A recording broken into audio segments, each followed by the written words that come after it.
I want to talk about something that almost never gets named as a problem when managers learn leadership skills.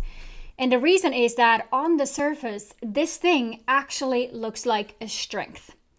My name is Ramona, and this is the Manager Track podcast. So this thing that I just mentioned is when a manager catches everything. When they're the one who spots the gap before anyone else does and then quietly fills it in. They're reliable, they're warm, they work hard, they never let the ball drop. And unfortunately, that is usually the person closest to the edge, closest at their capacity or beyond their actual capacity. And nobody around them can see it because from the outside, the work keeps getting done. And this often comes up when someone's asking for additional headcount and resources. Well, why? You are getting the job done even when you're struggling or you're finding it hard, because on the outside, you seem to handle it just fine. So if this is you, I want to be really clear about what is actually happening, because I don't think it's a time management problem, nor is it a discipline problem, like having too much discipline. It's a pattern that runs on its own, and it gets worse the harder that you work. So let me quickly walk you through how it actually works behind the scenes, meaning that part that stays hidden, and then one specific move that you can use to break that pattern. Because here's the cycle.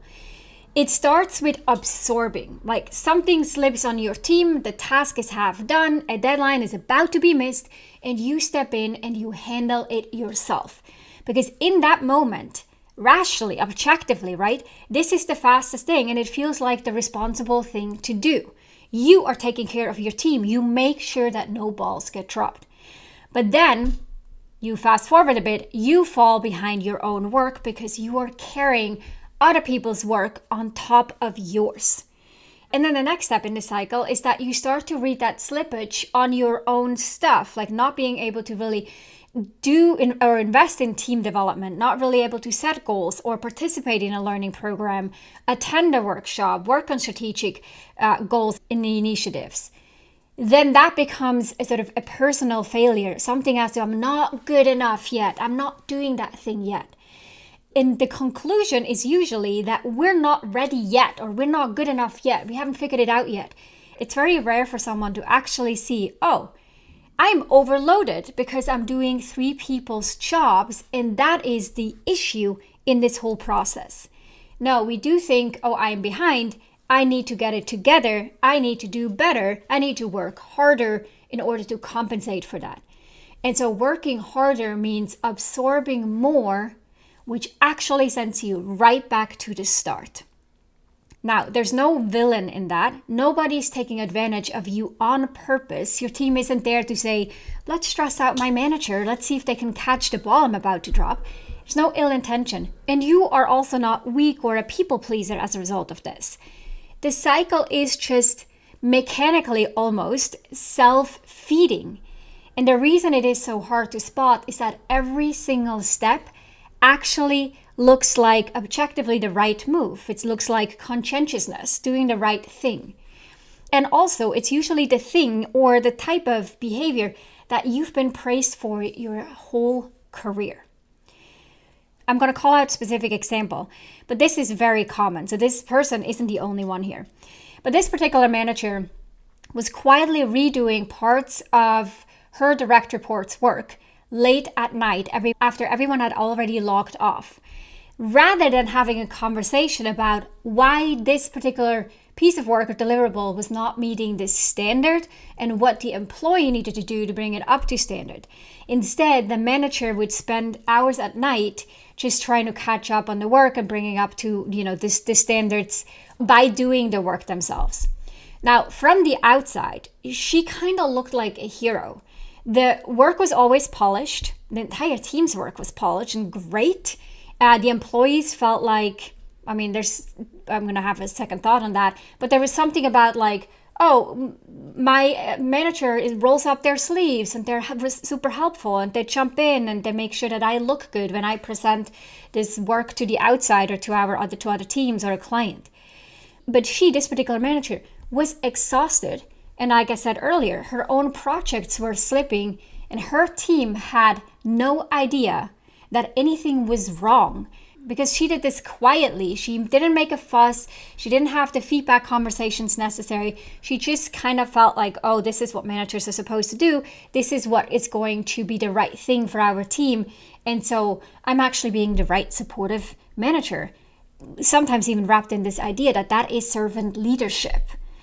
So nice wrap, nice description, but a big problem underneath. The whole thing is a rescue reflex, and it's really important to see this clearly, either for yourself or if you have people on your team that you're managing who display this type of behavior.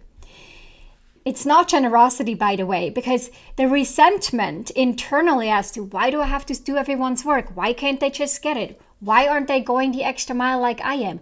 That actually shows up. And when you start to hear those voices inside of your head at night when you do other people's work, that then is the signal that this whole thing is actually avoidance. And it's just looking like servant leadership or being very supportive of a manager. That's like the outfit, not the actual truth. And we might fall into this pattern because the hard conversation that we would have to have actually feels worse than putting in the extra hours. But here's the cost, and let's get really clear on this, because most people miss this. When you absorb the gap, you close that gap, the person who created the gap, right, between their work product and expectations, they never really have to feel it. They don't feel the consequences. They do not get the signal that something was missing because, again, you erased the evidence by simply fixing it late at night. So the accountability gets delayed, and sometimes for months, while the resentment starts to build and the real problems stay hidden. Now, again, you might be thinking that you're protecting your team, but you are actually keeping the team from ever seeing where the floor is, what the reality is, which is actually kind of not fair because we're pretending for something to be true when it actually isn't. That may put us at an advantage because we see the full picture and the resentment starting to bubble, but the other person is at a disadvantage because they're misguided. They're missing what's truly happening for you and how they're being evaluated. Plus, there's also a physical component of this. When you live in a state of chronic, I want to say stress, but it's almost like a chronic over-responsibility where everything feels like it is yours to hold. And we feel like we're holding everyone's strings and you have to constantly be on it. Your brain spends most of its time in a low-grade threat state. And a brain in this threat mode does not think broadly or creatively. That's just understanding how our brains operate. It narrows its scope and it also starts to get reactive. So the harder you push, the worse your actual judgment gets. And as a result of that, we actually become less effective at the exact moment we're trying the hardest to be more effective. So in other words, I'm being really mindful here in how I share this, but being a good person and being an effective leader are not always the same behaviors in our minds. So sometimes the most useful thing that you can do as a leader is let someone else fall. Now, mitigating risks, of course, and being mindful about it. But when you let someone else fall on purpose, so the person responsible for it actually feels the weight of it, that is not negligence. That is how a team learns where its own sort of boundaries are, edges are, and where the learning needs to happen.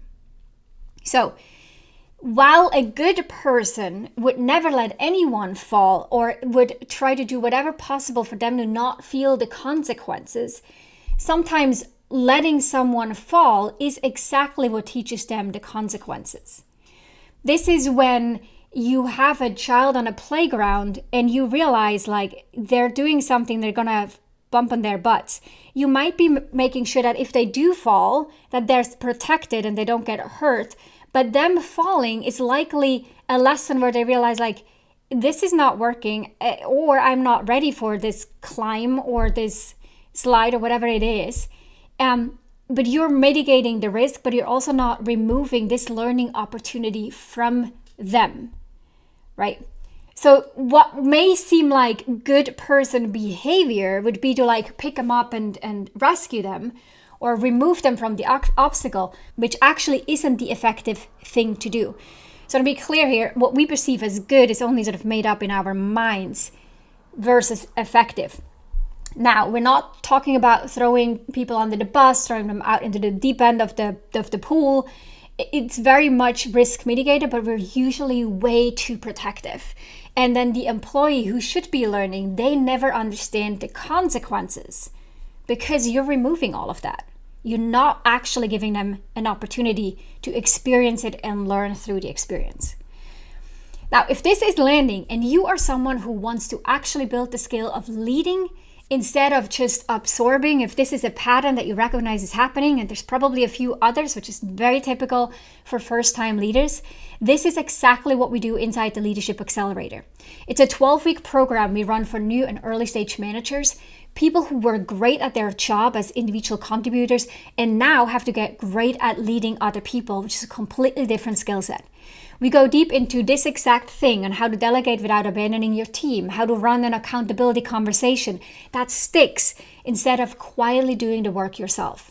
It is cohort-based, so you're not figuring this out alone. You're going to have a small group of managers in similar situations. It's learning through and with each other.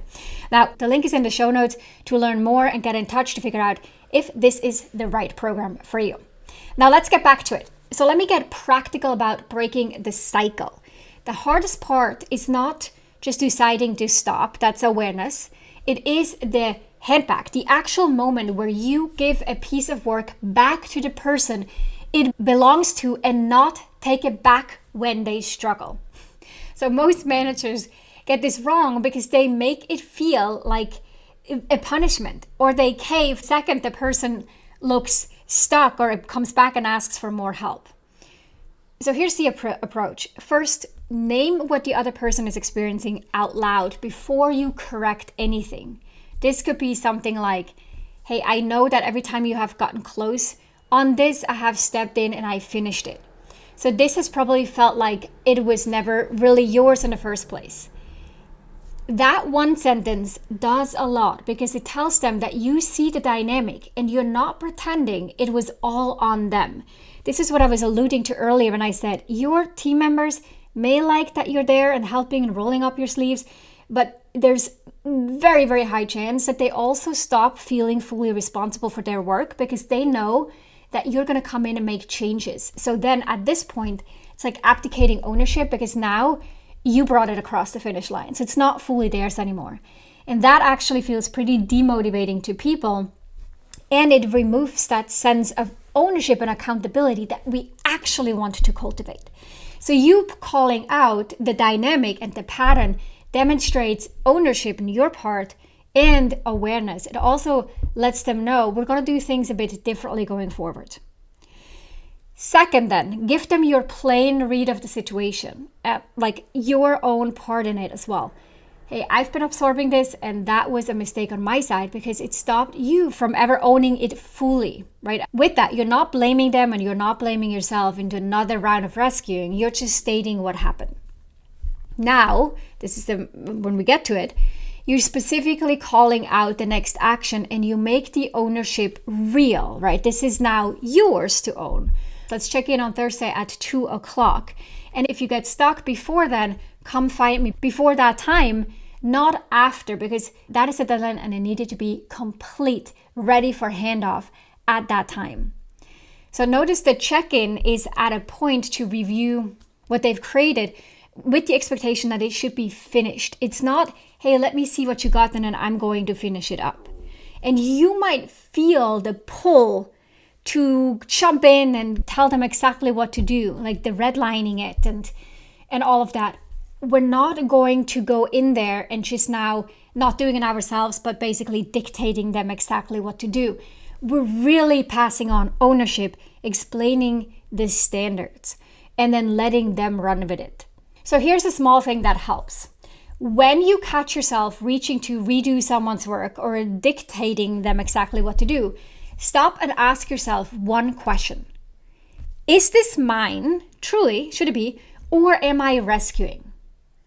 That is it. Most of the time, just naming the reflex in the moment is enough to interrupt the pattern because the grab is automatic, right? They're grabbing it back. And the question now brings us back to the forefront. Is this truly mine to own, or am I rescuing? The only question to ask. Now, many people won't say this out loud, but it's important. Your reliability has become something that your team organizes around.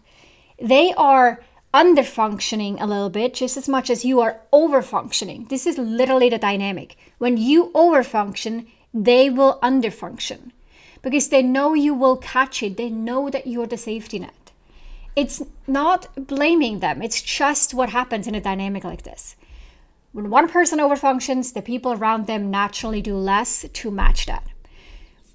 Imagine building a team that runs well without you being in the middle of everything.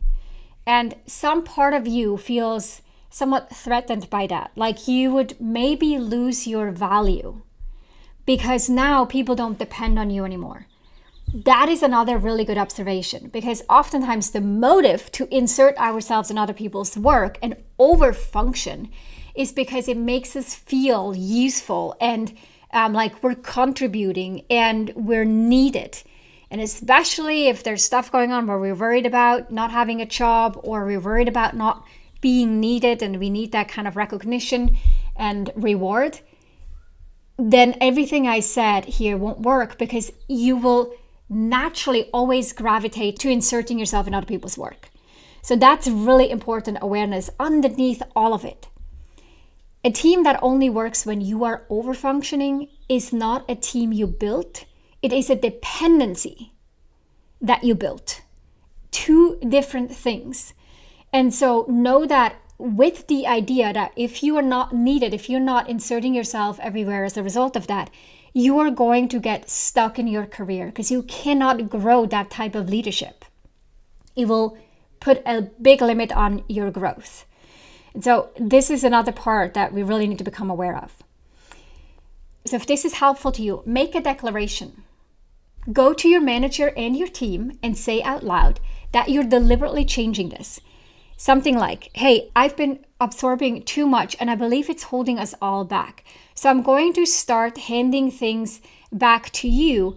And at first it might look like I'm not being helpful anymore, but that's not the case. I'm just trying to figure out who needs to own what and make sure that whoever owns the work is fully responsible and fully owns the entire deliverable. That does not mean that I'm not part of the process or helpful along the way, but it does mean that the ownership needs to stay with the person who's in charge of it. Saying it out loud matters, because otherwise the change just looks like you suddenly got worse at your job, or are not interested, or no longer interested, or whatever people will make it mean, right? Whenever we change something in our leadership system or our behaviors, if you don't tell people, they will come up with some kind of reason, and it's usually not a good reason. So we want to make sure that we explain why we're making this change so everyone's on the same page, and it will make the whole process so much smoother. You're also making that new pattern legible, right? And you get buy-in before you change the behaviors instead of kind of confusing everyone after that. Because here's the main thing. Individual contributors prove their value by how much they can personally carry. Leaders prove it by what the team can do without them. Those are different jobs, different metrics, and you got promoted into the second one. So as a leader, it's not how much you can carry. So stop being the hero who catches everything and start being the person who built a team that does not need a hero 24/7. And with that, that's it for this week's episode of the Manager Track podcast. We'll be back next week. We'll see you then. If you enjoyed this episode, then check out 2 other awesome resources to help you become a leader people love to work with. This includes a free masterclass on how to successfully lead as a new manager. Check it out at arcova.org/masterclass. The second resource is my best-selling book, The Confident and Competent New Manager: How to Quickly Rise to Success in Your First Leadership Role. Check it out at arcova.org/books, or head on over to Amazon and grab your copy there.